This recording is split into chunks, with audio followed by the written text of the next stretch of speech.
ॐ ह्रीं श्रीं क्लीं श्रीं कुबेराय अष्टलक्ष्मी मम ग्रहे धनं पुरय पुरय नमः। ॐ ह्रीं श्रीं क्लीं श्रीं कुबेराय अष्टलक्ष्मी मम ग्रहे धनं पुरय पुरय नमः।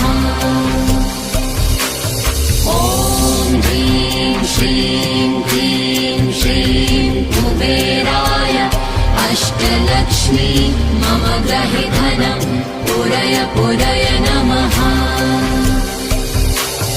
ॐ ह्रीं श्रीं क्लीं श्रीं कुबेराय अष्टलक्ष्मी मम ग्रहे धनं पुरय पुरय नमः।